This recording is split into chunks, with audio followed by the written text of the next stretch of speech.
Foreign Correspondents Club of Thailand. My name is Phil Robertson. I'm one of the speakers, and I'll also serve as moderator today. Among many things, I'm also the board member of the Foreign Correspondents Club of Thailand. And it's a pleasure to welcome those of you who have come out today to the club, as well as those who are watching online. I should also welcome everyone a very happy Year of the Tiger. This is the first day of Chinese New Year, which is probably one of the reasons it didn't take me very long to get to the club by taxi, and also I think one of the reasons why many people will probably be watching online because, of course it is a holiday for many of the ethnic Chinese in Thailand, and many of the companies and businesses are closed as well. We're here today to launch a new report by the Burma Human Rights Network, and we're going to hear from three speakers, myself included. But first of all, let me introduce U Jia-win. He is the founder and the executive director of the Burma Human Rights Network. He is based in the UK, but a frequent visitor to Thailand. It's nice to have him back after a hiatus of the COVID pandemic. And BHRN will not only be releasing this report today, but also another report about the situation of the Rohingya and refugee camps in Bangladesh, and that will be on February 8th in the morning, again here at the FCCT. So let me turn it over to Jia-win for his remarks, and then we'll hear from our next speaker. Thank you, Phil. Thank you so much. Hi, good morning, everyone, and thank you very much for turning up today. And I understand how busy you are in this situation, and everyone is, also people who are watching from online as well. A very quick introduction to BHRN. Burma Human Rights Network, established in 2012 and registered in UK in 2015. But this organization has been operating across Burma since 2015 and 12, and that time we have been expanding, and now we have in Bangladesh camps, in Thai-Burma border, in many places in Burma. So this is we had also office in Yangon before, and current situation we cannot continue, and so we moved to nearby in border area. Now our operation is still continue. BHRN is couple of operation we do is monitoring on media, various media like social media, print media, on the different print media, and also on online media, and we documenting all the hate speech and any dangerous speech, and also we have people on the teams on the ground, and they also monitoring on the ground situations and documenting any human rights violations happen. So we have a research team, and that research team collect all the data and analyze all the situations, and then we have a team that verified and check the credibility and all the things, and then we pile up all the data and we write reports, and we publish and every year a couple of reports we publish. And also we do international advocacy, evidence-based advocacy, and then that's what BHRN regularly do. Since February 1st, as everyone aware, the situation in Burma has dramatically changed, and our effort is to document all the human rights violations, and we believe in justice, and justice will deliver one day, but our duty is to collect all the data, to prepare all the informations and data and evidence and witnesses when it is necessary to go forward for the justice. And as it is happening, all the human rights violation in Burma, our team is taking heavy risk, to collect the data. It is so many challenges we are facing. Some of our teams have to immediately, leave Burma, and they left Burma, and now they are sheltering different part of different countries, and that's all the challenges everyone facing nowadays in Burma. So So that's not different from other people. But what we are able to do right now is those who are still remain inside Burma, they are collecting all the valuable informations and data and reaching out, collecting first-hand witness reports.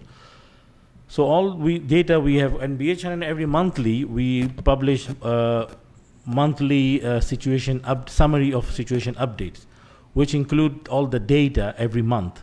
So if you give us your email, so we directly email to you and you can subscribe directly to communicating us. And all these data has been gathered, and we analyze this. So what we discovered, what we able to identify is very shocking. So I may go to change to another slide.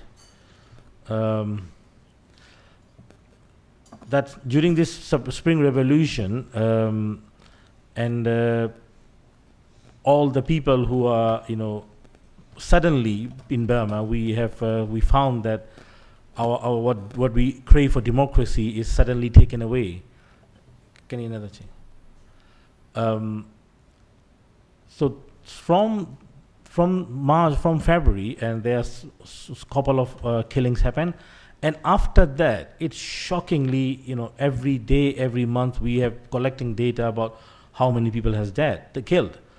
The methodology we use is, we follow the media reports, we follow the local teams report, we follow the ground people who are involved in this movement. So various ways we collect the data, and we verify through the people who are on the ground, and we also cross-check with the other organizations, those who are monitoring it. And after that, we can verify and we can confirm that how many people has killed. So total right now, according to our methodology, we collected data, is 1,685 people has been killed so far. These people are shot dead and killed by the military. And we able to identify male and female, and also LGBTQ, and it's also depending on the locations, states. I hope you can. I hope you can see the picture clearly. It is also in the report as well. Another slide, please. Can you change another slide, please? Yeah, thank you. We also, as you see, that the death rate is increasing every day, every time.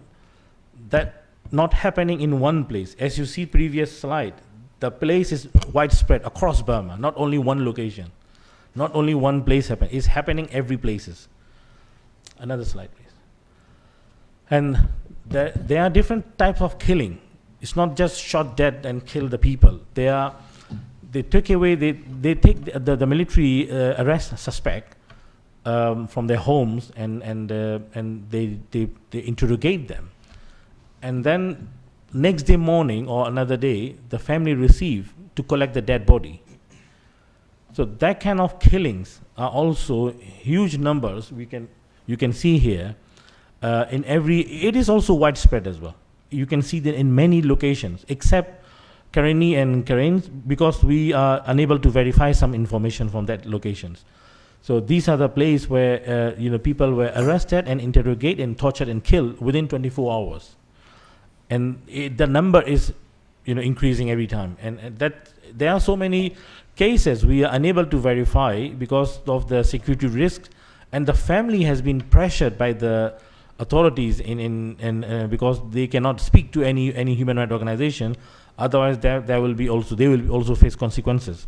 So the trauma is very deep, and that the military spare no effort to silence the victims and their families. Another slide, please. And this is also targeting the family members. There are 178 people so far, we accounted, that that these are the relative of the activist who has been arrested or detained illegally by the military. For example, in some cases they cannot arrest the son, so they arrest the old mother. Some cases they arrest a small child, small baby. So that kind of brutality is same as like Second World War, where our parents have experienced. from Japanese fascist army that time, right? So that kind of same situation happening right now in Burma. Another slide, please. This is arson attack on the civilians. This happened in many locations. If you see that the same pattern we find widespread. Because you see, you will find the higher number in Sagaing and Chin state. This is because that places are resisting the uprising, resisting the coup and the military, and when they cannot break down, or when they cannot crack down the resistance, what they do is they attack the civilian. This is called a scorched earth strategy. Scorched earth strategy, that they destroy all the population. They cannot survive. They cannot live anymore. So they use arson attack. The same pattern they use in Rohingya Rakhine state during the Rohingya genocide. And these patterns you see is very systematic. You can find, but the higher number where the highest resistance remain. Thank you. Another slide, please. And internally displaced people. This is difficult to count the exact number, because there are some people who return to their homes. There are some people who still remain undefined, difficult to identify where they are locating now. So they are our best estimation. We find out the number here.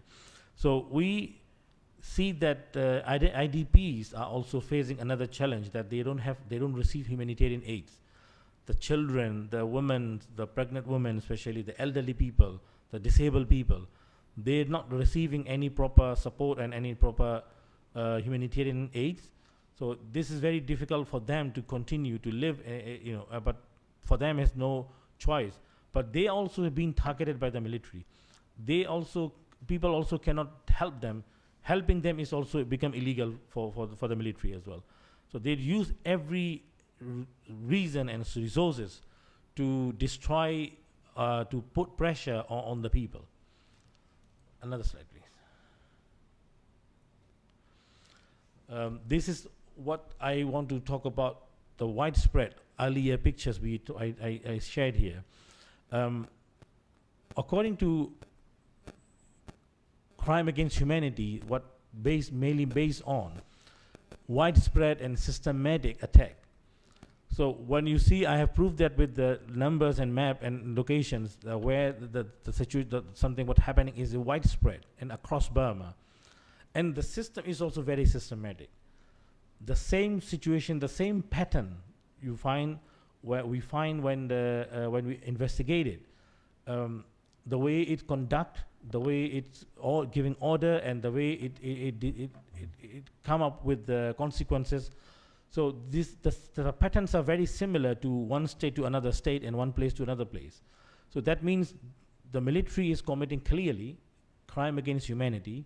The main two idea to identify here is widespread and systematic. And I don't think there is any doubt on this, because it is quite clear after 1 year we can see that all the crime the military is committing is very widespread and systematic. Thank you very much for your listening, and I'll hand over to Phil as well. Thank you. Thank you, Phil. Thank you, Ujawin, for that explanation about the widespread and systematic abuses that are taking place in Myanmar, crimes against humanity for which the Myanmar military is still having total impunity, and for which the international community does not yet have an adequate response. Next, we're going to hear from Pansu Pye In. She's with the Freedom of Expression group ATAN. She's joined us, actually flying down from Chiang Mai. Thank you very much for coming all the way. The floor is yours. Good morning, all, and thank you so much for having me here. And so, today, February 5 is exactly 1 year that military rule Myanmar. So my memory and my feeling back to that February 5, 2021, and we are here. I feel like we are here, and we are like some privileged than Burmese people in Myanmar right now. So Myanmar people are now suffering the most and the worst human rights violation. Like in 2021, in February 1st, I was I was finalizing my master thesis, and I went to bed around 1 a.m. And then in the morning, my mother said, "Daughter, I cannot call to our grandparents, I cannot also open TV, all the TV and TV satellite are shut down." And wow, what happening? I don't know. Let's check out and let's go out to check out what happening. And then we realized that the military, and then we had that military take over the power of with the reason of the election fraud. And the first thing that military did after the coup is shut down and block out of the information in Myanmar by shutting down internet and by blocking, by shutting down the television like DBB and Mixima, and they just only allowed to watch their military-owned television channel Myawaddy. And then there are a lot of seven factors that have been oppressed by the military in Myanmar. But here I would like to mention some factor. And the first factor is like media. Media outlets and journalists have become one of the targeted oppressed groups during the coup. Journalism is not a crime, but so far there have been 3 journalists that have been killed by the military. The first one had been killed on December 14. Actually, he was taking news on 10 December, International Human Rights Day, to take photo of the silent strike on Yangon. And then he was arrested and he was sent to interrogation center, and he was tortured to kill after 4 years arrested. So similarly, another journalist also, he was fleeing to Lake Kenyan State, and because his house in Yangon had been watched and monitored by the military troops all the time. So during his broadcast, he was broadcasting news. The military arson attack hit him, and he was killed. And at the point, yeah. Also, I would like to mention another factor, which is that COVID-19 was used as the weapon by the military during July and August. COVID-19 pandemic third wave had been at the peak in Yangon on July and August, but there are some, there are ban of evidence that military have used the COVID-19 as a weapon to oppress or to kill the Myanmar people.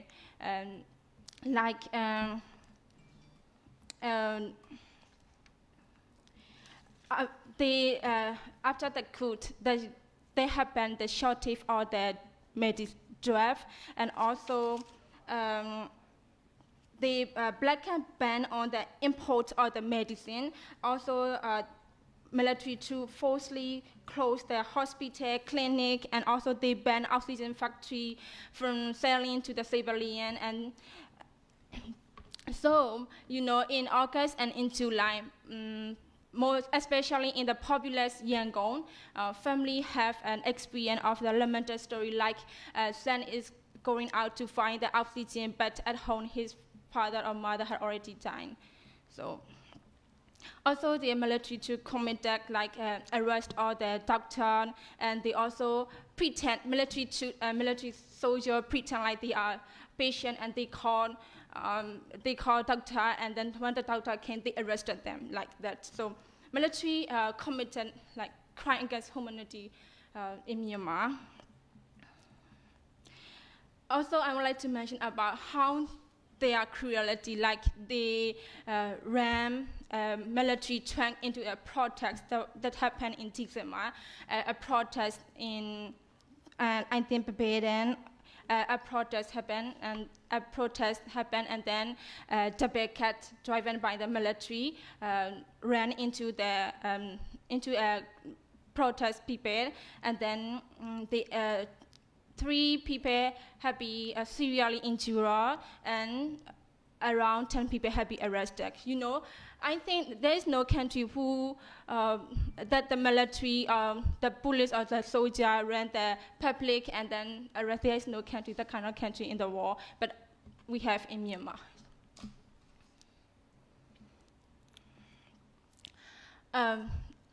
Yes, so you also have already know about the harm Burmese people have been experiencing, the brutality due to the military, due to the coup. So after people, the majority of the people have realized that the brutality of the military, the main online-led military, they started refrain calling the Myanmar military, and for that they start branding them as a terrorist organization. Actually, 2021 Citizen Year in Myanmar showed the world that mainline-led terror organization, mainline-led armed groups do not comply with a characteristic and active of an army in line with international standard, but there was a terrorist organization. So here I also would like to strongly recommend the international organization to designate the main online-led armed forces as a terrorist organization, because Burmese people already started branding as a terrorist organization. And yes, thank you.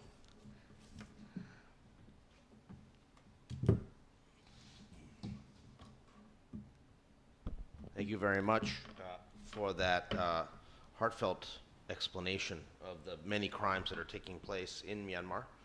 I think it is a timely recognition of the situation, and appreciate your intervention there.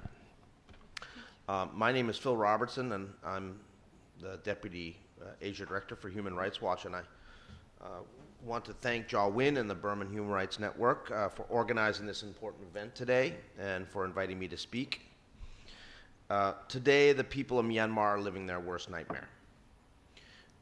If we look back, during the early days of the political liberalization in 2010 and 2011, when Senior General Tan Shui stepped back into the shadows and General Thein Sein took power as president, most cynical observers said that democracy would not last. They said that the Tatmadaw would never permit others to truly hold power, and that it still believed it was the rightful ruler of a union of Myanmar that denied federalism and ethnic minority rights, that denied democracy and denied human rights.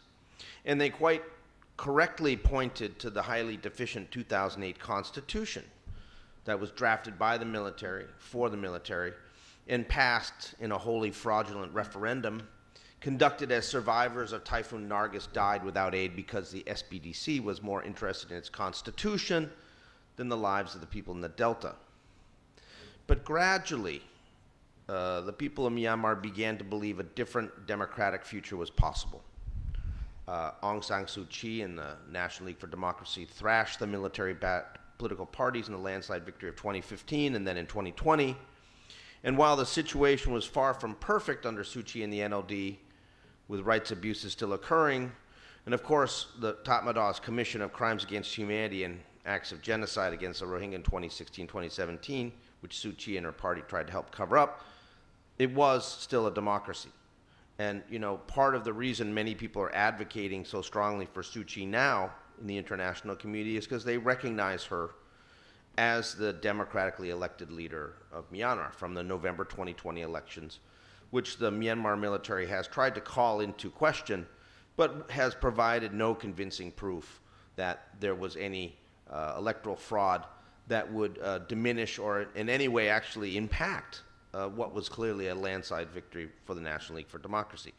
The repetitions of electoral fraud allegations by the Myanmar junta remind me actually of my own country, where we, still have former President Donald Trump making things up and saying things, So, I mean, comparing Donald Trump to the military generals, I'm not sure who comes off better there. But in any case, it is quite clearly not a credible argument that there is electoral fraud.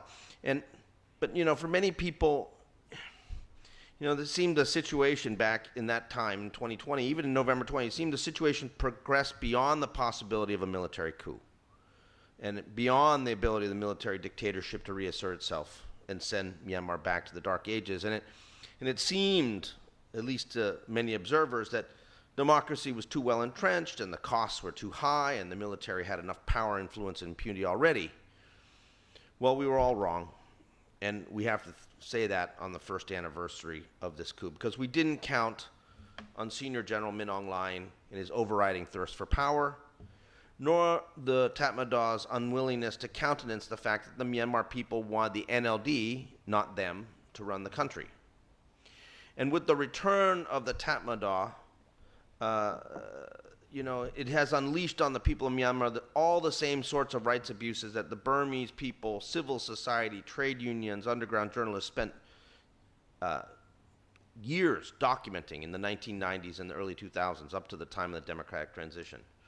The atrocities and the massacres, the aerial bombardments of civilians, the Tatmadaw four-cut strategies, burning villages and plundering, the midnight raids, the arrests, the military detention, torture centers, the deaths in custody, the sexual violence and rape. All of these are back again and being perpetrated daily against the Burmese people. And the challenge to us as human rights activists documenting these abuses is to ensure that there's a different outcome than last time, and that we truly see international accountability for these human rights crimes. The actual facts of the matter are not in doubt. On the 6-month anniversary of the coup back in August, we at Human Rights Watch were already able to make a determination that crimes against humanity were being perpetrated by the junta's military and police against the people.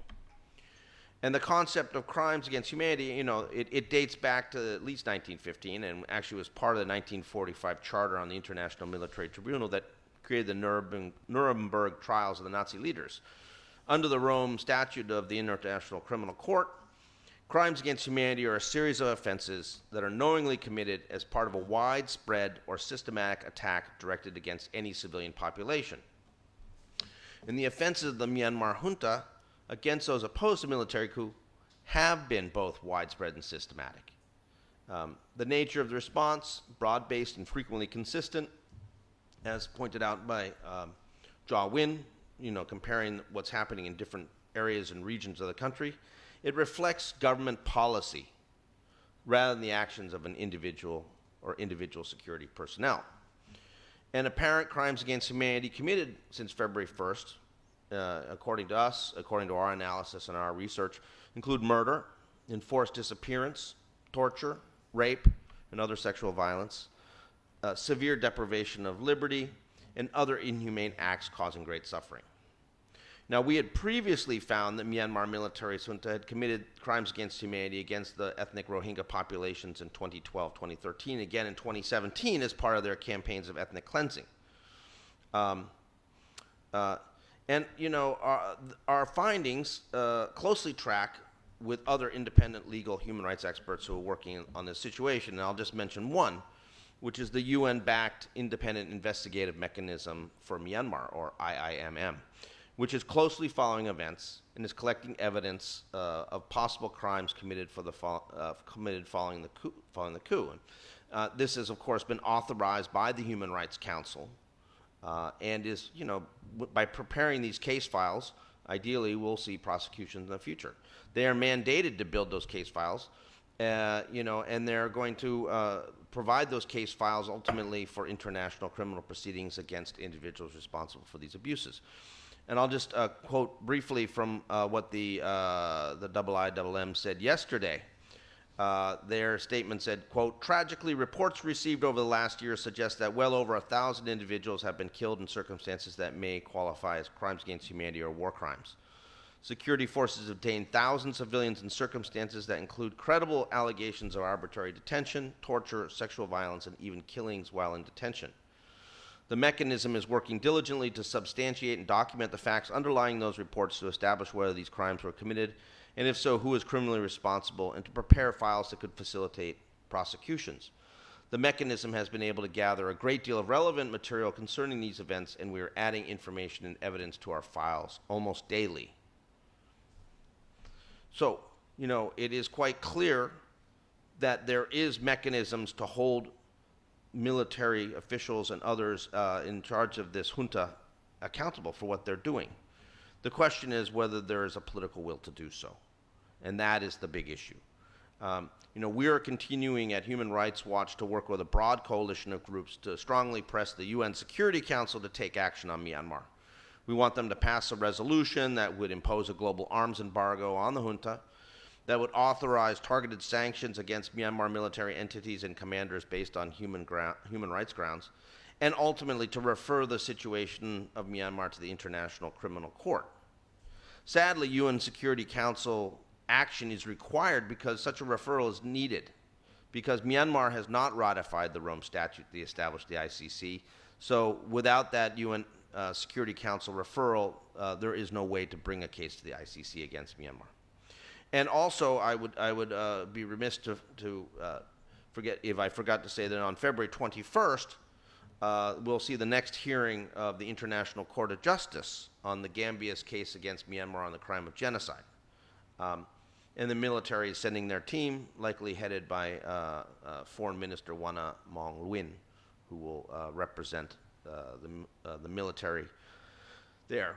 In some ways, having the military actually defend themselves finally, or their representative finally defend themselves at the International Court of Justice, is some sort of a poetic justice, because we finally have the right people in the dock.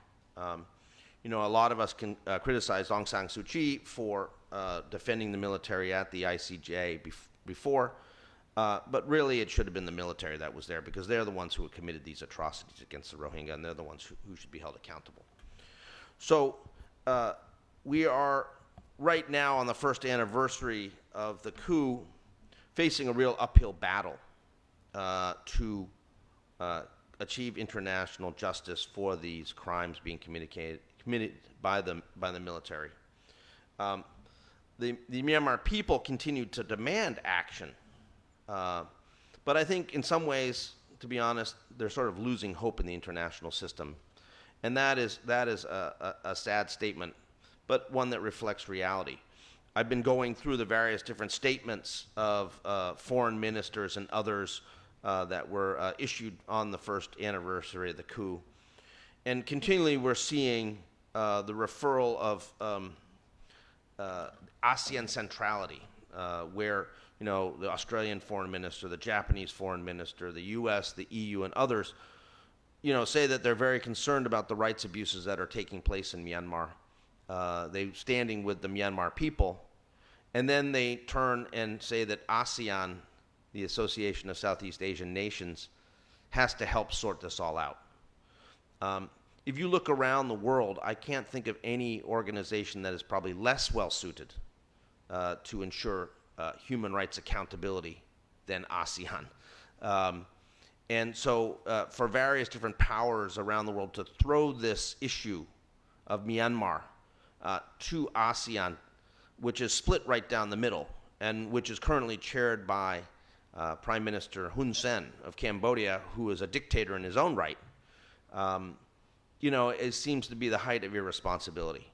There needs to be much more done at the international community level to support the people of Myanmar, to try to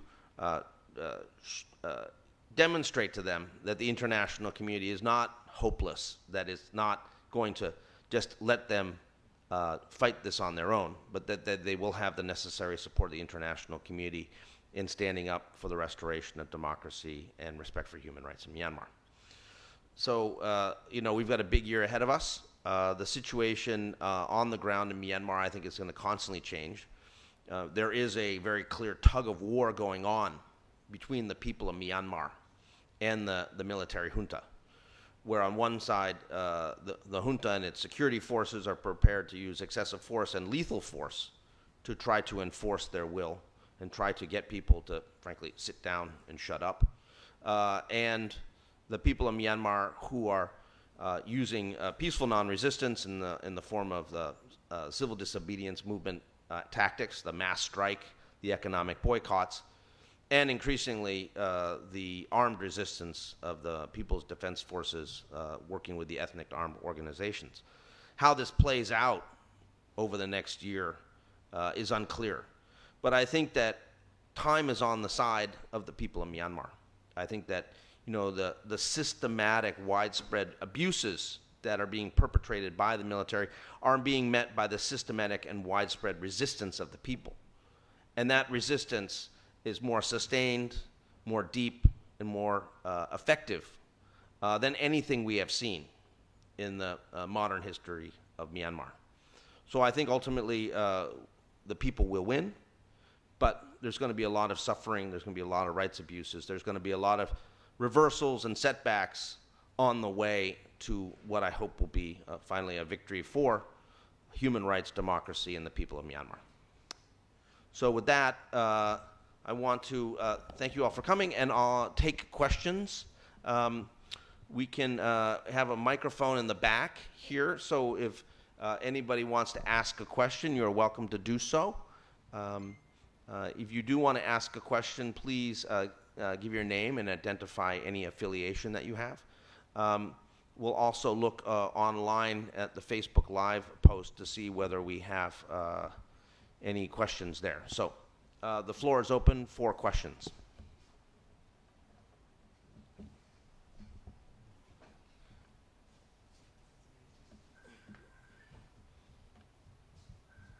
Hello. Yeah. My name is Subel. I'm with Radio Free Asia's Banar News. I wanted to ask about, since we are in Thailand, the role that Thailand has played or has not played in this crisis in Myanmar. This question is for all three of you. What kind of role should have Thailand played? Has it played? What have you expected, and are you disappointed, both politically, but also on humanitarian side? Thank you. Go ahead. You want me to go first? Thank you for the question. I mean, Thailand is playing a mixed role, to be honest. On one hand, a significant number of political refugees, people who are political activists, media and others, have been able to flee to Thailand, have been able to stay in Thailand, or able to operate in Thailand. That is happening, of course, in Mae Sot, it's happening in Chiang Mai, it's happening in Bangkok. And if the Thai authorities wanted to stop that, they could, and they have not. It's also important to note that a significant number of high-level political activists from Myanmar have been able to leave to third countries, and and many of them have come through Thailand. So there is, in some ways, a recognition, a positive recognition by the Thai authorities that they have to maintain some humanitarian principles in terms of allowing people to flee here. However, on the downside, what we've seen at the border, particularly related to people displaced from Karen State and Karenni State, people who are fleeing aerial bombardments and military sweeps, is a real reluctance, particularly by the Thai army, to allow people to come across and stay and receive basic protection.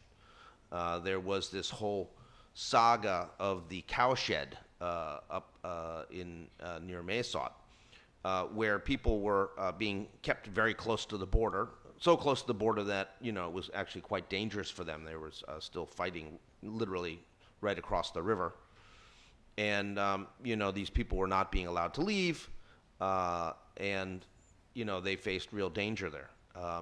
They should have been allowed deeper into Thailand, at least a couple kilometers, so that their basic physical safety would be guaranteed. But there seems to be a very, very strong reluctance by the Thai authorities to allow any significant number of displaced persons to come across the border to receive humanitarian aid and assistance, because evidently they believe that if some come, then many people will come and they will stay and they'll have another refugee crisis. I don't think that's actually the case, and I think actually also the Thai authorities would be well advised to consider allowing humanitarians to provide increased humanitarian assistance to people across the border. And this is something that has been discussed at length by a number of international donors and others, that there needs to be cross-border assistance permitted from Thailand into Myanmar to help the many people who are facing displacement because of the Tatmadaws sweeps against them. So, right now I'd say the Thai position, it's a bit of a mixed bag. Diplomatically, I think Thailand is disenchanted with the situation in Myanmar. I mean, they are obviously recognizing that it has serious impacts on them. There is certainly a degree of deference to Thai views within ASEAN because Thailand has such a long border with Myanmar and is perceived as the frontline state receiving immediate impacts from what's happening there. But I mean, Thailand should be more forthright in supporting efforts to demand restoration of democracy and human rights in Myanmar. And that means, being willing to, support countries like Singapore, Malaysia, and Indonesia, who have called for ASEAN to take a tougher line on Myanmar and to not support the appeasement bloc of ASEAN led by Prime Minister Hun Sen, who appears to want to find any reason to allow for Min Aung Hlaing and other political representatives in Myanmar to come back into ASEAN without making any significant progress on their promises in the 5-point consensus that was agreed at the ASEAN meeting in Jakarta in April last year. So, mixed bag is what I would say. From my view, first of all, I would like to appreciate Thai people and Thai government for always being standing up with people of Burma, always being supportive to to our cause. But having said that, as Phil also said here, Thailand is a frontline country. In my view, Thailand should be more vocal than Malaysia, Indonesia, and Singapore, because Thailand has facing more consequences than these three countries, and Thailand has been, sacrificing a lot in its economically or in security as well. That is very important role Thailand is playing, and international community need to recognize that, and also at the same time Thailand need to put its position in this crisis. Is a very crucial role that it has to play. As Phil said, humanitarian ground, Thailand definitely need to help us more. Cross-border aid is extremely important to save millions of lives. That as military, the way they are doing it, they are bombing the civilians. They are using heavy artillery guns against the civilian population areas, and there are many people who are injured and killed, and they are starving. There is a shortage of medicines. There is a shortage of food and clean water. So there are many humanitarian aid is desperately needed in those places. And also there are some places in Burma. It's not only that Tyranny and Karen state. There are also Sagaing and Chin. It's like India also have a very important role to play, but they are failing it, right? So that the Thailand has been amazingly, they are allowing people to cross to mess out and to remain there. And what our request is, it has to expand more. It has to allow more because of the crisis. Situation is like that now. When it's going to peak, situation is now that need more support, and to while it's already supporting in allowing people to cross and to reaching some humanitarian aid. So if international community like International Red Cross and other aid organizations will access to Thai-Burma border to share to support these people who crossing and then to send aids to other side, That will be very important, and that will be really appreciated for the Thai government.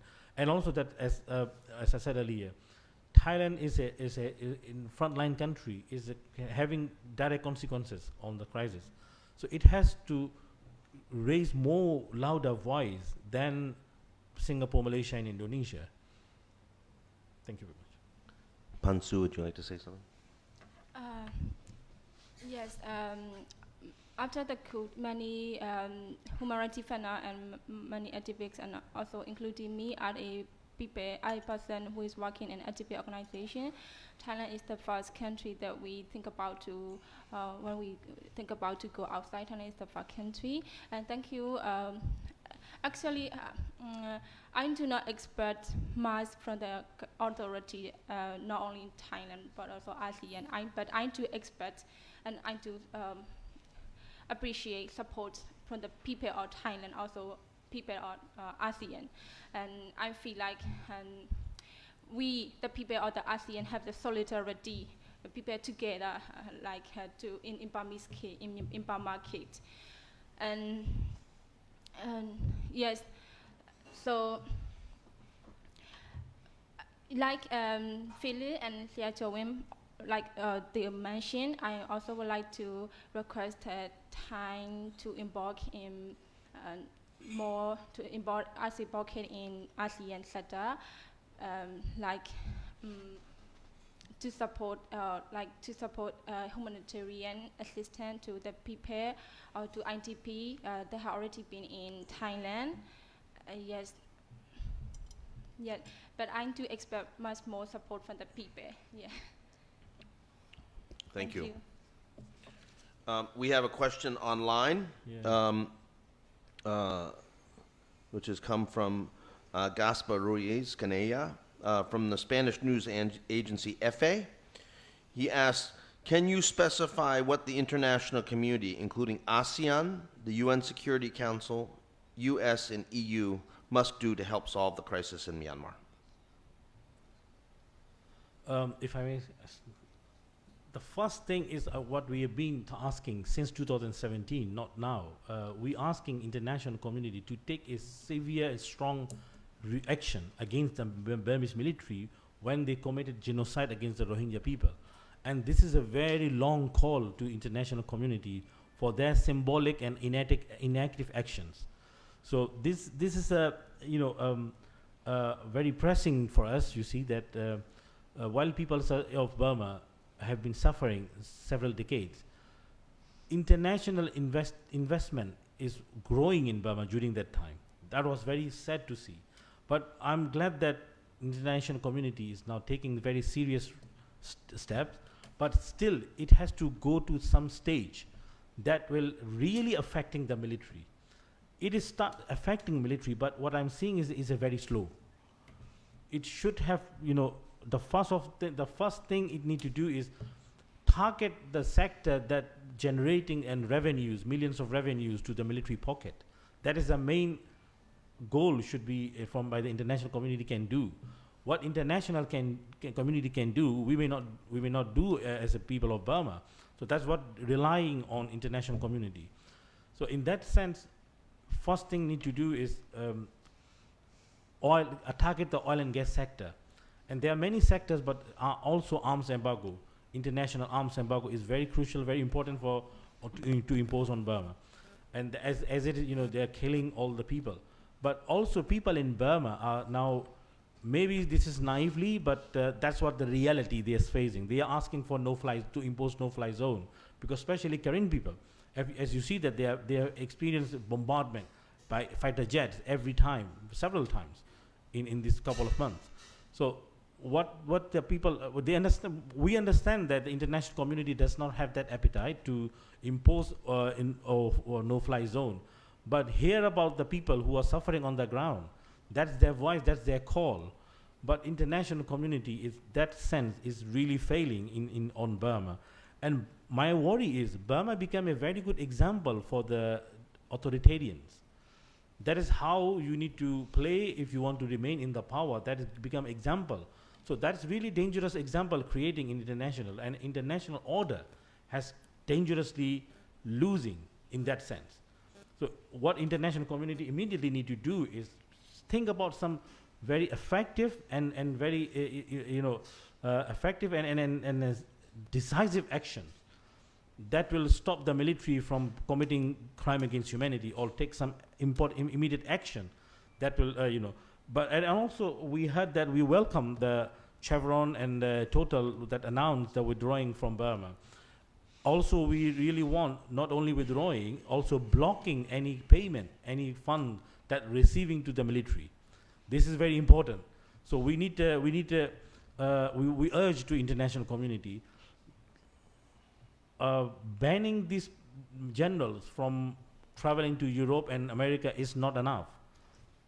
And they don't have much wealth in the Western countries, where they put their wealth in ASEAN countries mainly, and maybe in China and Russia.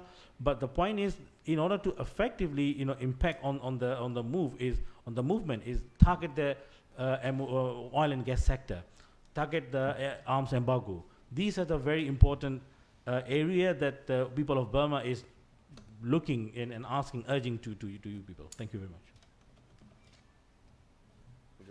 Okay, yes. Concerning about international community, to be honest, I do not satisfy enough. But thank all for supporting on Burmese human rights defender, for clearly mention Burmese people struggle for the democracy.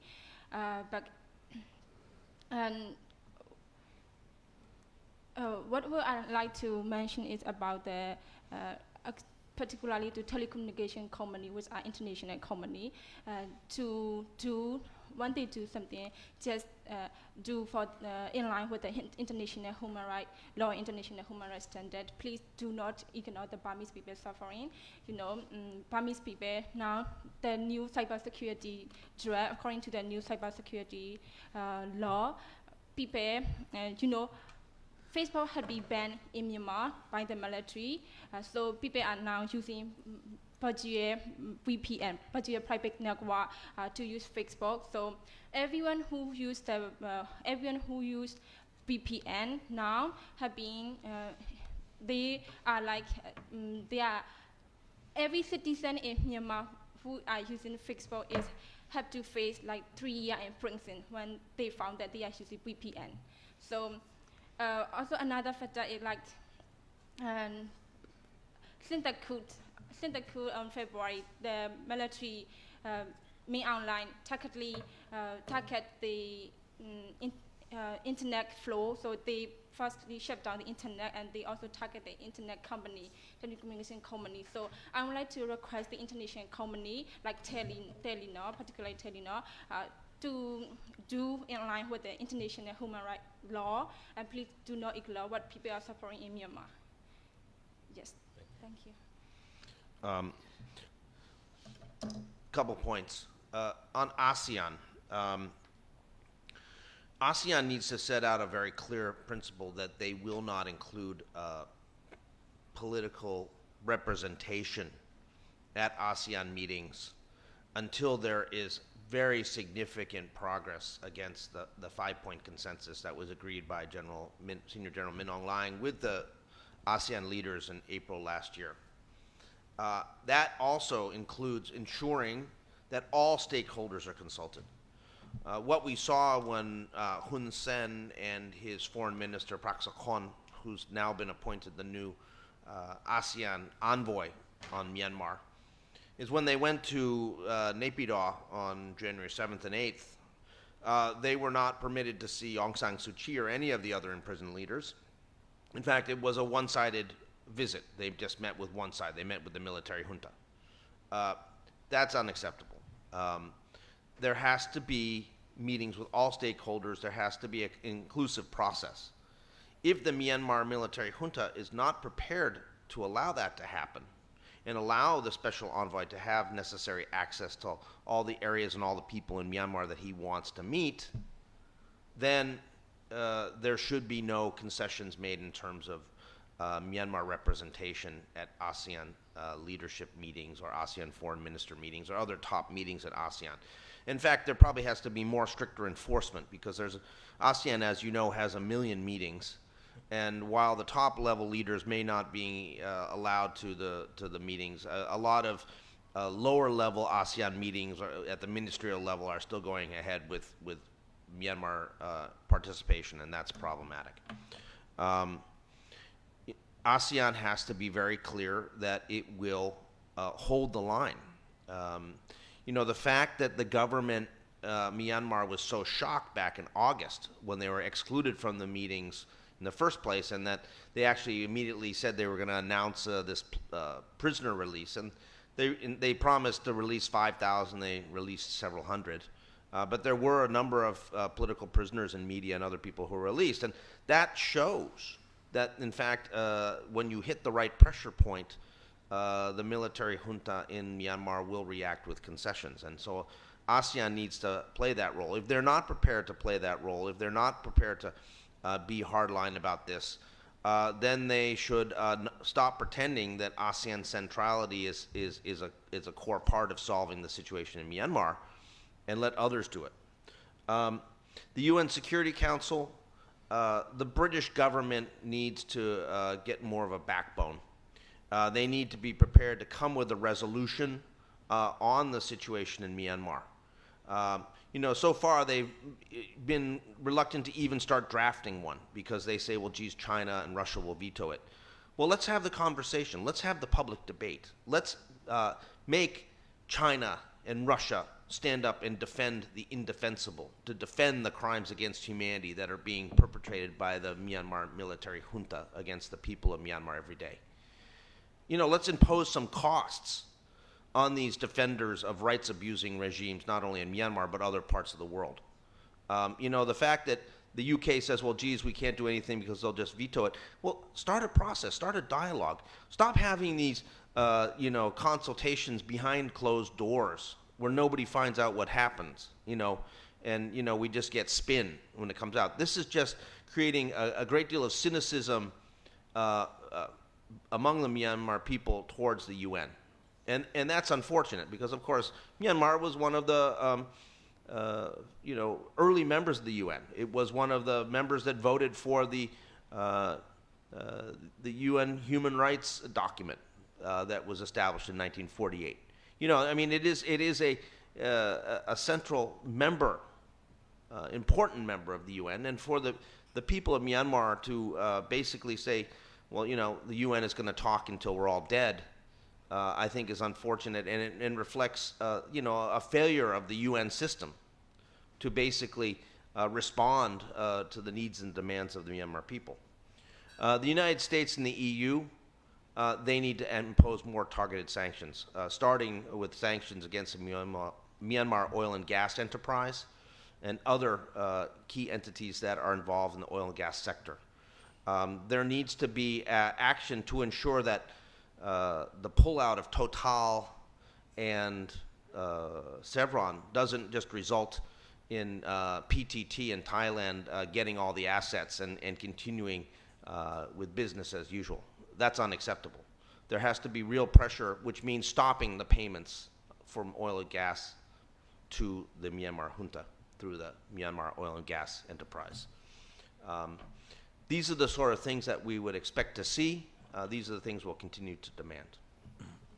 I remind when you said about the UN, recently one young man stood up in front of a UN office and asking that how many more need to die for UN to be action, to be action. So that is a really emotional step the boy has done. But that's every people, it communicates to every people's mind and heart in Burma. When they are defenseless against their own army, the military they are supposed to protect them are now killing them. And where should they go now? They have only international community after that. But where international community has so many layers of inactions, so many excuses not to take actions. So that is where a country has ended up in becoming a pariah state and failed state. Thank you. Please go ahead. Questions from the floor.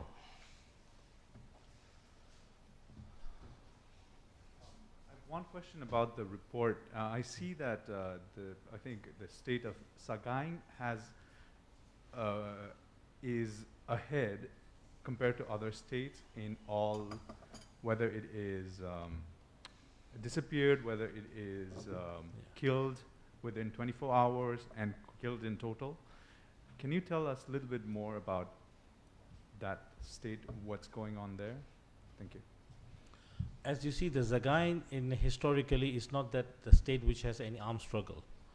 They are ethnic Burma people, majority. There are Kachins as well. There are some different ethnic as well in Sagaing state. But the Sagaing state is one of the peaceful state. It has been peaceful state long time. We never heard about any armed struggle that place. But now, since the coup happened, the military, the way they have conducted, and they frustrated the poor population there. So they stood up against they've also committed, they joined the uprising, and also there so many people has been killed that place as well. So what they realize is they look for international community, whether this international community is ability to protect them. They didn't find anything. So what they're doing now is they pick up arms, they're trying to defend themselves, and they are fighting back against the military, and the Chin state also the same way. And what I see is patterns that these two states are parallelly helping each other. If you look at from the military strategy point of view, that they are very much in the same region, same share a lot of highway, and so they are very supportive to each other. But because of that strong resistance, and that never been before any resistance, and because these are the people of Burma people, so the military find it very disturbing, and they feel that they should crush them, and they're using excessive force, but unable to break that line until today, maybe because the peoples are very resisting very strongly, or maybe they have a better strategy. But what I see is that although the military is stepping up so much cruelties and atrocities in that region, as you see the arson attack, mass killing, everything you name is there, right? And yet these people are still surviving. But it is the duty for international community to hear what these people are calling, what these people are. What I heard about is the women, their wives, their daughters, their mothers, they are donating their ornaments or like gold ornament jewelries they have to support the cause, to support the uprising. And that's what the people are, they have a limited capacity to be honest, because if this struggle taking longer, there will be more.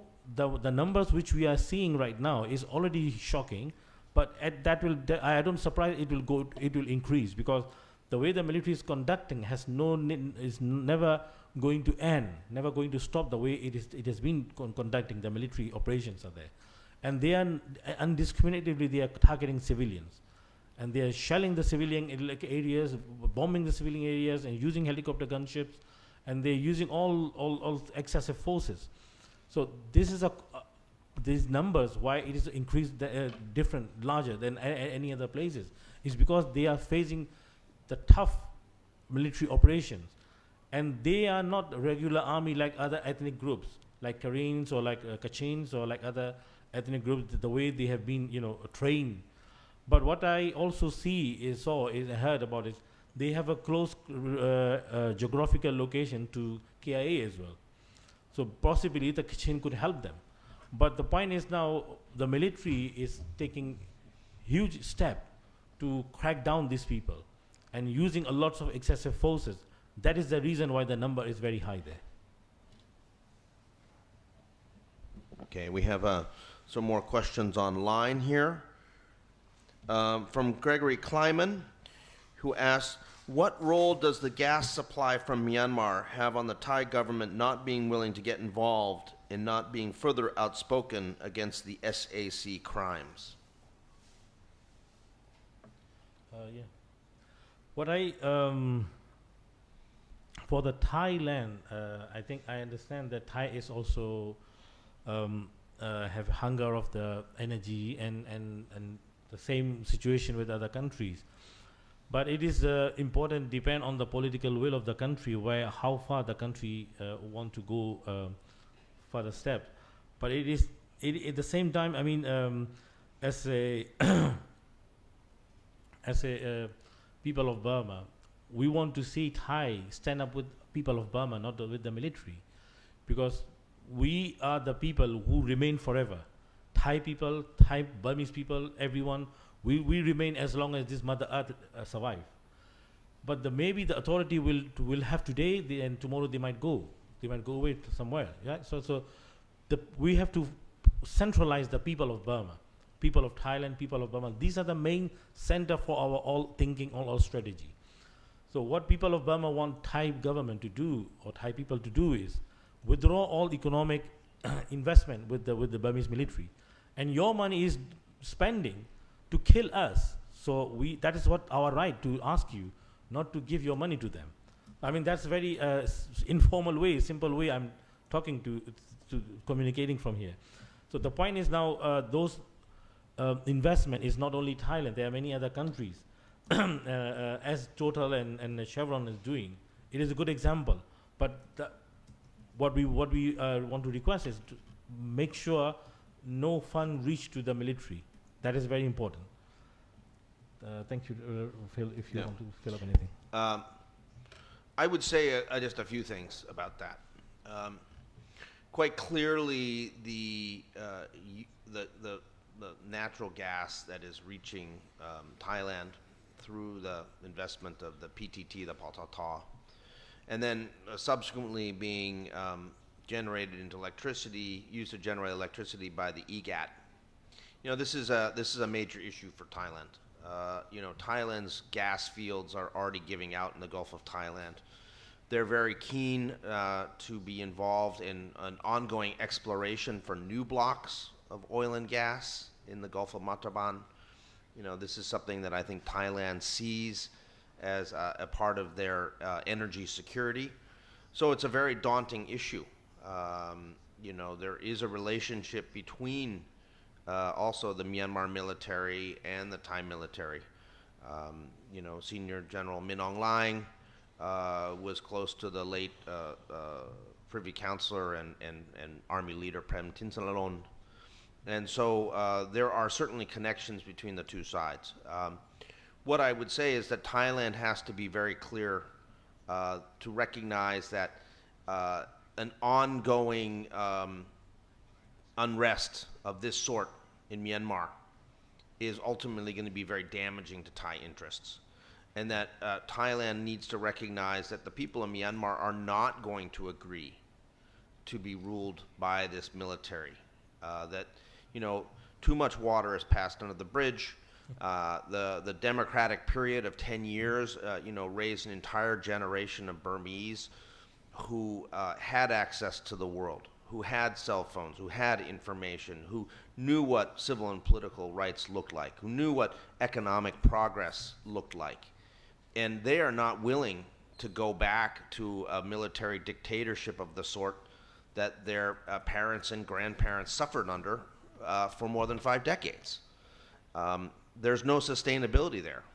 And the idea that somehow Senior General Min Aung Hlaing is going to be able to, through brute military force, control everybody and you know, then lead the country forward just shows a lack of understanding of modern Burmese political history. There's not going to be that kind of solution. There has to be a solution that's connected to reform, to building a genuine federal structure in Myanmar that is respecting human rights and based on principles of democracy, that recognize ethnic minority rights, that understand the importance of decentralization of power on some issues in some areas, and that understands that a country as ethnically diverse as Myanmar can't just be ruled from the center with an iron fist. That is the road to ruin.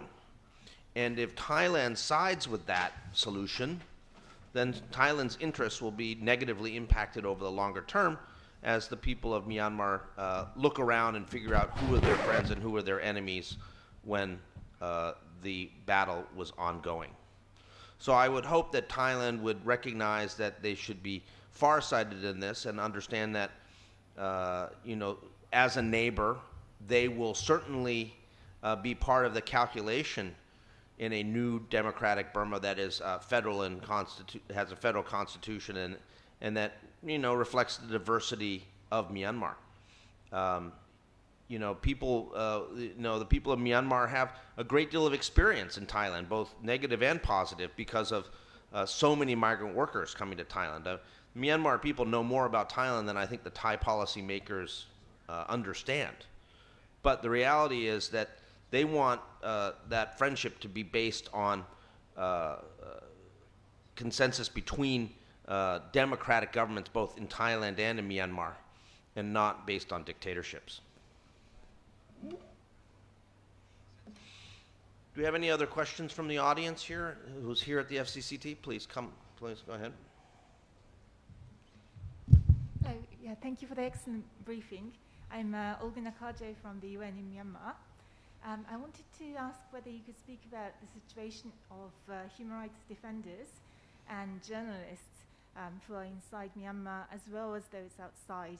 What are the challenges they're facing right now, and how can the international community support their work better?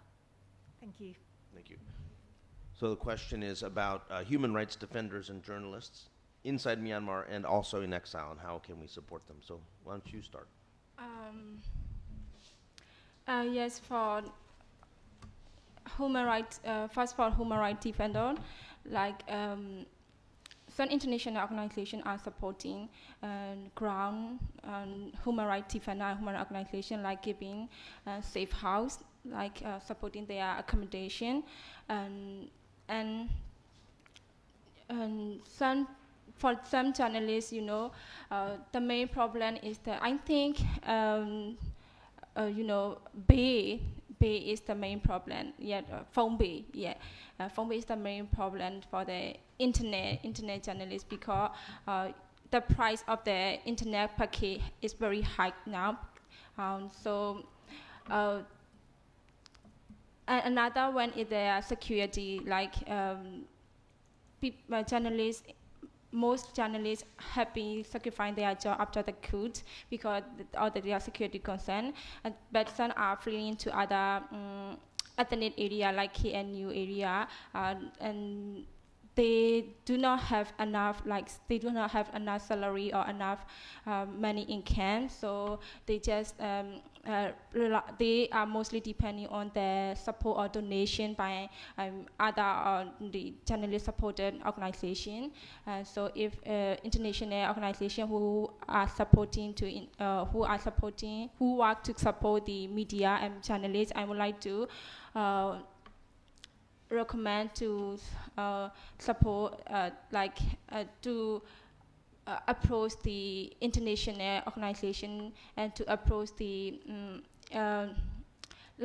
to create. The main problem is they do not have a workplace that is safe for them. So to create a safe environment for the journalists is much more important in Myanmar. So we international organizations should more advocate to their respected international ADA to support the Burmese internet journalists and media outlets in Myanmar. Yes.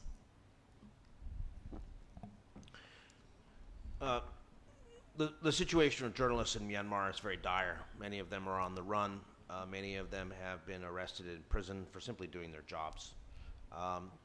There needs to be a real sort of international campaign of global pressure on Myanmar to stop arresting and imprisoning journalists. I think that's something where journalists have to be identified as a priority category of people that need to be urgently released, and there needs to be a necessary international effort to make that happen. In terms of human rights defenders, I hate to say it, almost everybody now in Myanmar is a human rights defender. The people who are going out on the street to do these flash mobs are clearly human rights defenders because they're demanding their rights. But now even people who are shop owners who, say that they're going to close their shop because they don't want to open on February 1st because of the anniversary of the coup and because of the silent strike, they're now becoming human rights defenders because they're basically having their human rights violated by the junta who's there's a group of pro-military people who are trying to go around and point out which shops are saying that they're not going to open because they're going to participate in the silent strike. This is freedom of expression. This is right to privacy. These are all these issues that are bound up, and people are trying to fight back against the junta by asserting their rights and facing persecution. So the issue of human rights defenders is almost everybody, but obviously there are leading activists who are facing very significant repercussions because of their activities, and the figures grow every day of the people who are in custody. We're now very concerned about recent indications that the military is refurbishing gallows in some of the prisons. By our estimation, Myanmar, even though it does have the best penalty on the books, has not put anyone to death since 1988 in a formal execution. We don't know whether this is a threat, just another form of intimidation, or whether this is in fact something that's real.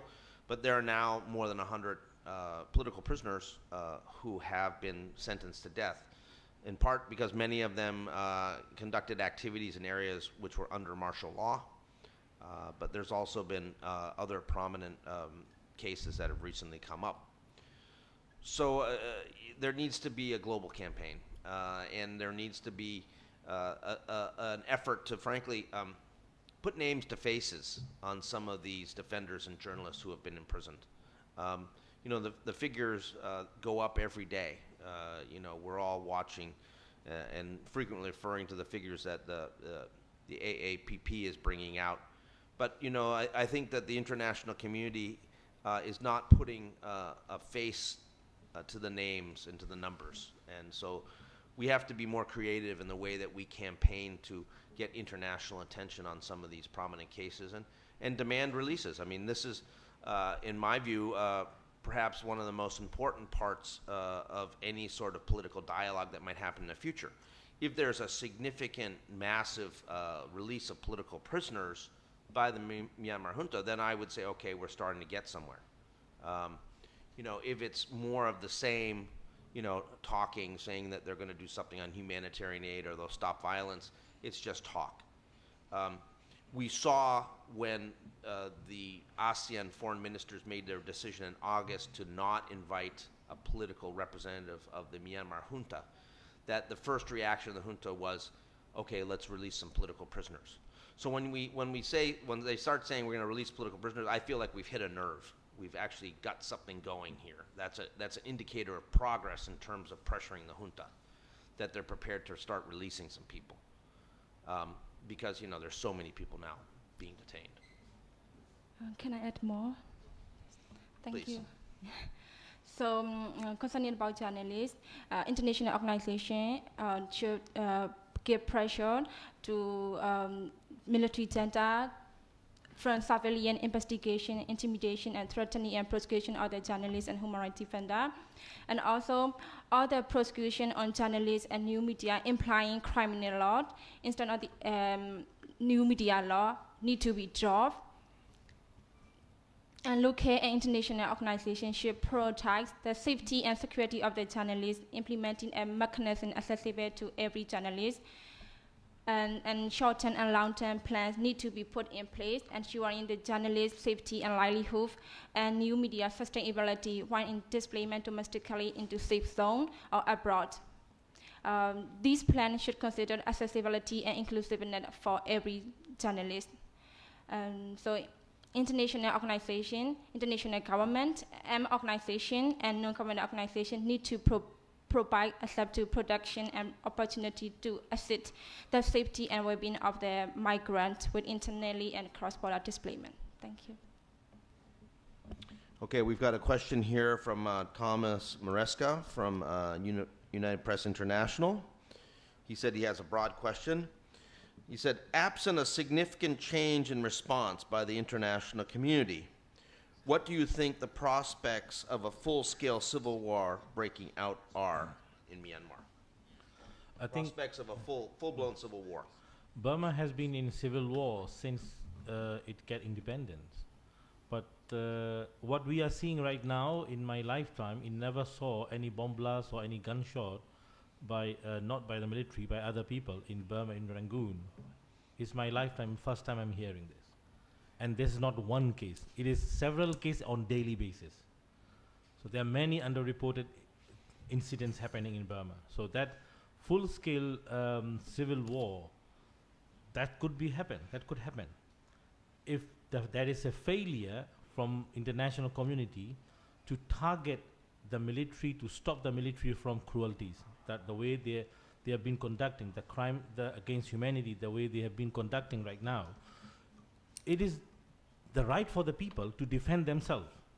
Right, so just a few hours ago, a few minutes ago, I received a message from my team that a 7 years old girl was shot dead in Michina.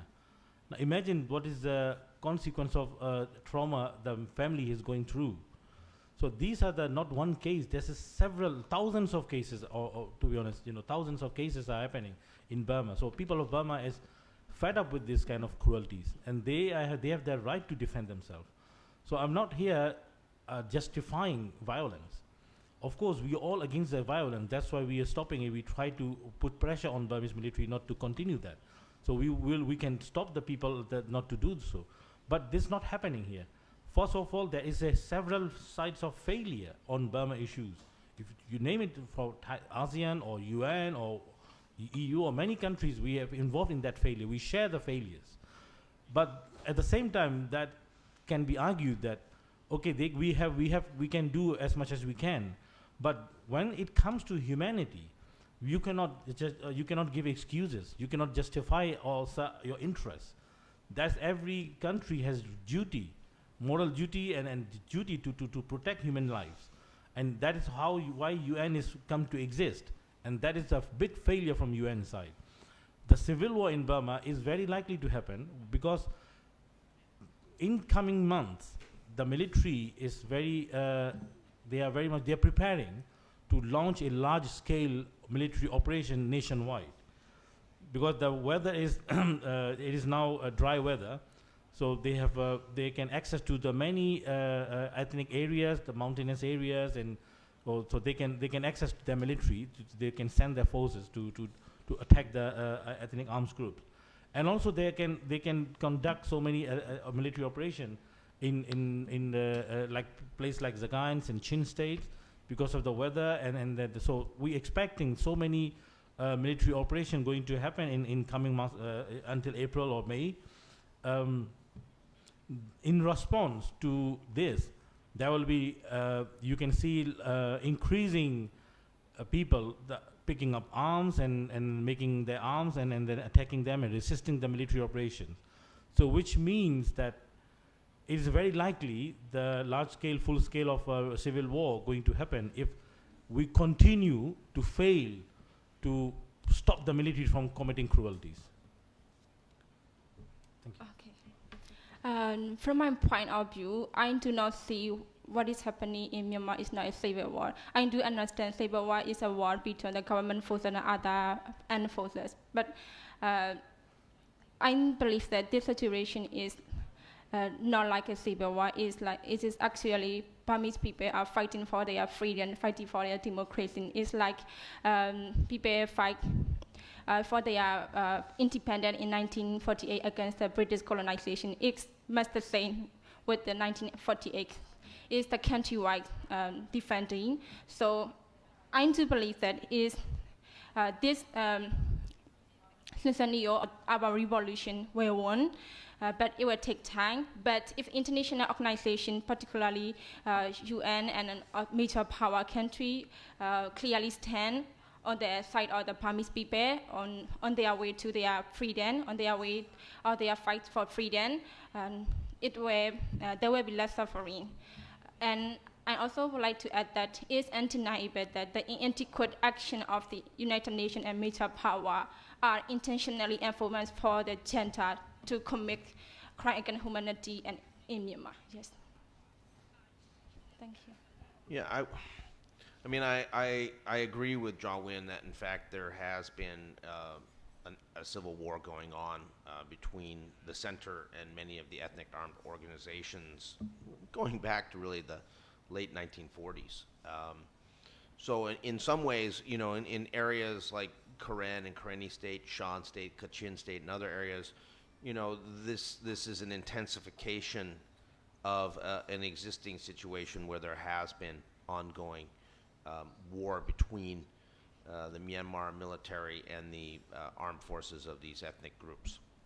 What has been significantly different has been the expansion of the violence into Myanmar cities and into divisions like Sagaing in states like Chin State, where we didn't see this kind of violence previously. It reflects a popular revulsion to the military. It reflects the loss of any sort of popular support for the military. I mean, previously, before this military coup, even though many of the ethnic minority groups despised the military, within the majority Burman population, being a military officer wasn't necessarily a bad career. I mean, it was still seen as a respectable position. And that's no longer the case.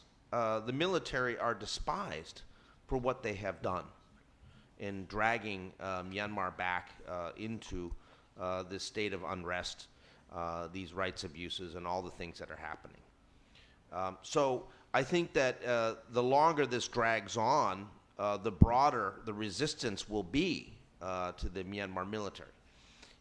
And whether this reaches sort of a level of civil war where we can say, okay, international humanitarian law applies, you know, is going to be a determination by legal experts and international humanitarians that comes down the road. But the reality is that this is now part of people's everyday lives across Myanmar. It's not something that is just limited to remote regions where you might see something on the news, but this is now something that is in the daily lives of the Myanmar people.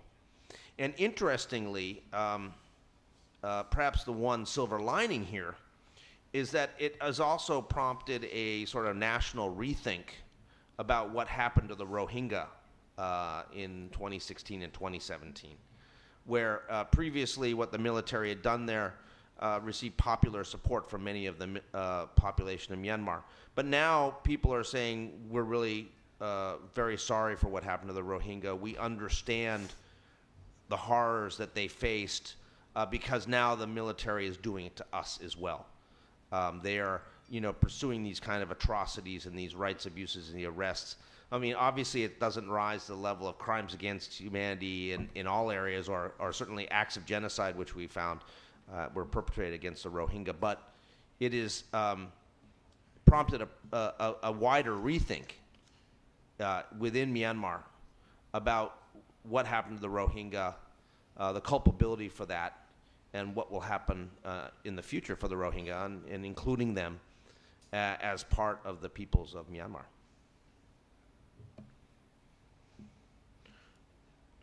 Okay. Do we have any other more questions in the room? I think we have one more question online I'm seeing, but I want to take any other questions in the room before I turn to that last question. The question, this is from Wirawan Jaitiang Nahap, and she's asking for opinions about what needs to be done in terms of pushing Myanmar's Bien Online, especially ASEAN. And, you know, she wanted to know, you know, what needs to be done next there.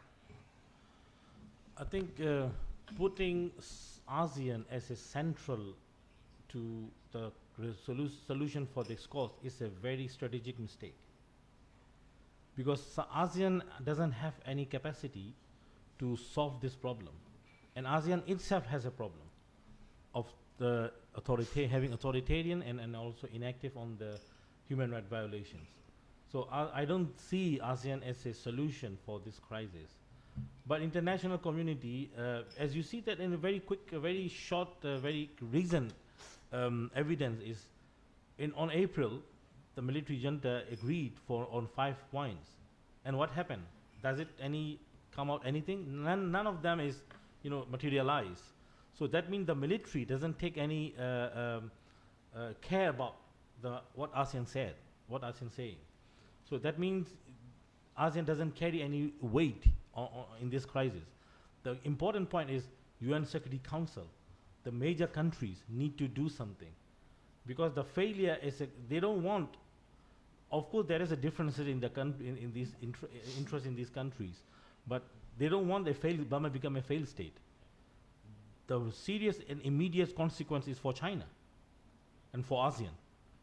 So these countries have, those who have a frontline countries, they need to understand that Burma become a failure is very dangerous for their border.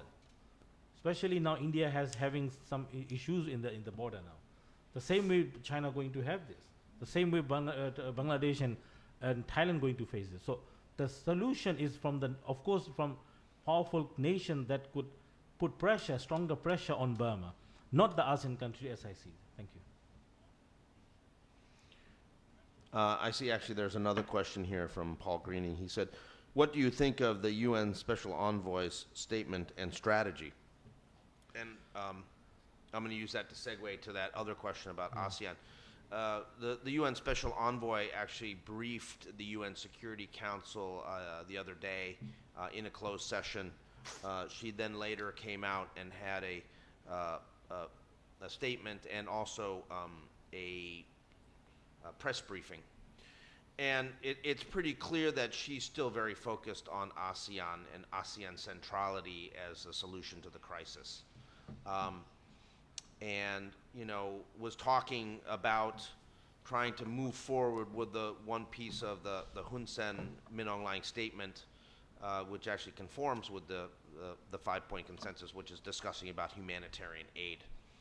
I think that the Myanmar people, however, would view it quite skeptically if the ASEAN is going to come in with a bunch of humanitarian aid and hand it over to the government, and then expect the government to be handing out that assistance to the people. We have seen, for instance, in cases of Typhoon Nargis, where when Thailand was donating assistance to the people of Myanmar trying to recover from that typhoon, the Myanmar government scratched out donated by the people of Thailand and basically put their own logos on it.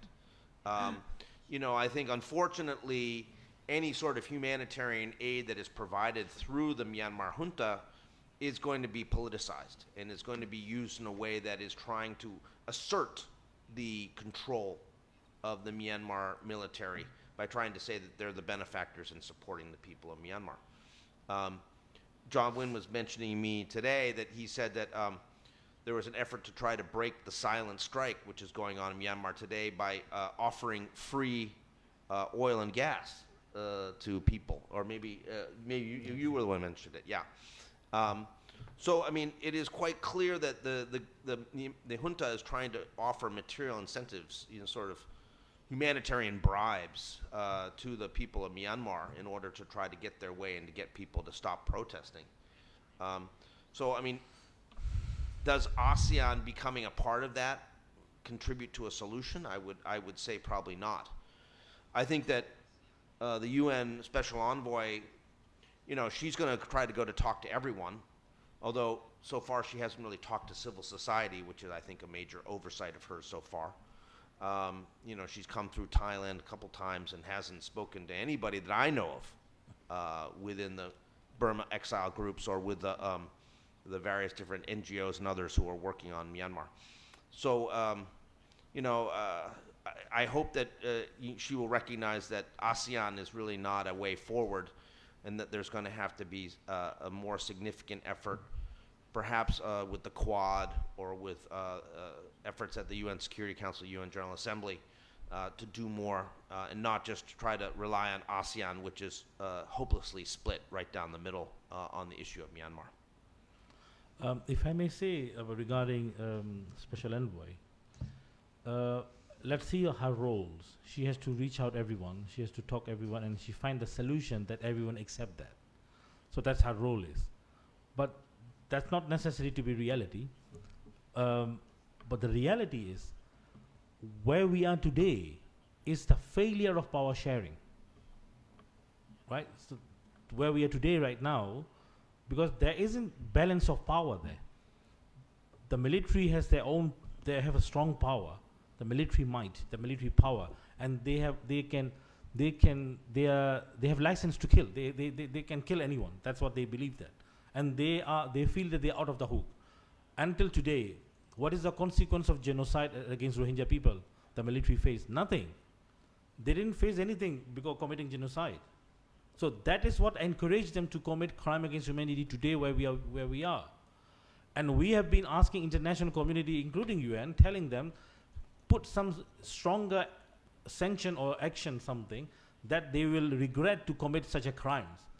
But instead, the international community has taken some symbolic action that encouraged them to the power to kill more people today. So we have a very strong, so many failures here, and her, of course, I understand that she will try to find the solution, but that's not a solution. She need to understand that the point where we are today is a failure of power sharing, because there isn't any balance of power.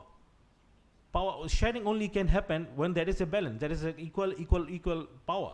But the people's power is a really strong if those civilized and civilized for military, those are civilized, and they understand and they respect the people's power. But the Burmese military, they don't respect the people, they don't respect human rights, they don't respect humanity. They are the most cruel military on earth today. So sharing power with them is yourself is surrendering. It's not a solution. But the point is, where we need to move now, we want to urge her or international community as well. One thing is stronger economic action, the most severe and tough economic action need to take immediately without losing time. And the second thing is, any international body, entity, or anyone who dealing with on Burma, they need to reach out all the stakeholders, including Rohingya people, including marginalized minorities. Otherwise, there isn't any complete solution, right? And civil society has a major role in Burma uprising today. And without reaching out civil society and people who are opposing the military coup, you cannot get any solution. That will be always problematic when diplomatic approach and ignoring the activists. That is a very dangerous approach. And the fourth thing is also, the solution is very simple. We need to win the military. We need to get rid of that military. Otherwise, there won't be any peace. No matter whoever come and however we do efforts, we will never find a peace in Burma as long as the military is in power. Thank you very much. Okay. Well, we've come to the end of the press conference. I want to ask my fellow panelists if they have any last comments they want to make. Yes. So we do really appreciate the international organization and international entity who have been supporting Burmese democratization way. But Burmese people are getting loose in belief in statement. We Burmese people need more significant action from the international organization.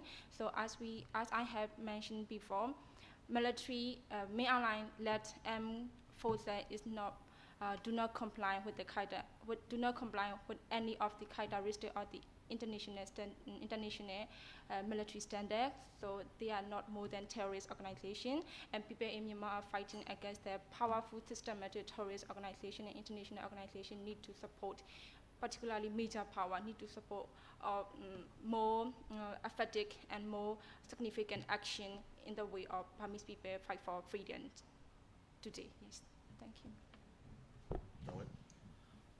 I would like to clarify that we are not against ASEAN involving in this crisis. Of course, ASEAN has very important role. We recognize that. But only we are saying that centralizing only ASEAN is not a solution. Because ASEAN it have unable to deliver because of the having so many consequences of the issues and so many obstacles there. Of course, ASEAN has to play a major role here. But when it comes to human rights and when it comes to justice, there isn't if or but. That's a very clear message we want to send here. We will stand up, we will fight for our right until we live, as long as we live. We are very determined people, and we have been fighting this powerful and ruthless regime since our first generation, second generation, all generations. And it is carry on the generations. We're not gonna give up. But what we are feeling is that is the failure side of the international and our friends. You know, those to whom we believe in as our friends and our allies, their failure is causing us more damage than that cruel military is committing. Because your silence is, causing a lot of problem for us. So what we urging international community is, the most important right now, the situation for people of Burma right now is not only we appreciate the statements and your voice, they really appreciate that, but we need some action. We need support. And also that understand that this uprising is not for the Aung San Suu Kyi, not for the NLD party, not even for the NUG government as well. This is for the value. We will reject any government, any entity which is not abide by human rights. We will not accept anyone if they have a discriminative citizenship law like 1982 citizenship Nazi law. We will never accept any government or any entity that discriminate among people in Burma based on religion and race. So that is a very clear message from us. Whether it's a military or whether it's a NUG or whether any entity, this revolution is for human right values, for humanity, not for political power, not for any person who deemed to be natural ally, natural leader. No, this is for the value. This is for our cause, which our ancestors, which our generation coming is going to fight for, and we determine on this struggle. And that is what you will see. When the military start cracking down, they were saying that this crackdown, this uprising will finish end of March. But I think they forgot to say which year. Thank you very much. Let me finally just say that our demands continue to be very clear to the international community, that we want a global arms embargo against the Myanmar junta. We want that imposed by the UN Security Council or bilaterally by various different governments. And there are certainly various different governments like Ukraine and others who are selling arms to the Myanmar military who are very easily pressured by some of the like-minded countries to stop those arms sales. We want to see targeted economic sanctions on top military people and their interests, their business interests, and that this has to be continuing and expanding. The idea of like waiting for another anniversary for another round of sanctions. We've just had, finally, the Department of Defense procurement sanctioned today by the US, the UK, and Canada. Why did it take them that long? Why did it take them a year when you talk about the arm of the military that is buying the arms? Why weren't they sanctioned at the beginning? Why does it take so long for these sanctions to sort of dribble out? It's time for comprehensive, sustained pressure. It's not more, we'll torque it up a little bit more and hopefully that will do something. Unless it's massive pressure, the Myanmar military junta is not going to notice. And so it's time for sustained sanctions. And third, I think it's time for the international community to stop fobbing the Myanmar issue off to ASEAN. ASEAN is going to play a role for sure. But ASEAN has demonstrated, if anything's been clear over the past year, that ASEAN does not have the capacity nor the political will to solve this problem. They can contribute to some issues, they can contribute some discussion, but they are not the key problem solvers here. And the idea that somehow the EU, Australia, Canada, the US can sort of say, well, yes, we're very concerned about this, and let's let ASEAN take care of it. It's just not going to work. And so there needs to be a better solution found. And that involves political commitment from governments who are distracted with other crises in other places. They need to place Myanmar at the top of their priorities rather than somewhere down the middle or the bottom, which shows when they basically say ASEAN's going to take care of it. So with that, let me thank you all for coming. Thank you for the people watching online. We've had a pretty strong, consistent audience and a lot of good questions from both online and in the room. And again, there will be another press conference by BHRN on the 8th of February at 11 in the morning here at the FCCT. That will be releasing a report about the situation of the Rohingya in the refugee camps in Bangladesh. It's going to be a very interesting report. They have a team that has been reporting on all those issues. Come on February 8th at 11 here at the FCCT, and you can find out more. Thank you very much. Thank you. And also, there are still snacks in the back for anybody who hasn't had any. Thank you. Thank you so much.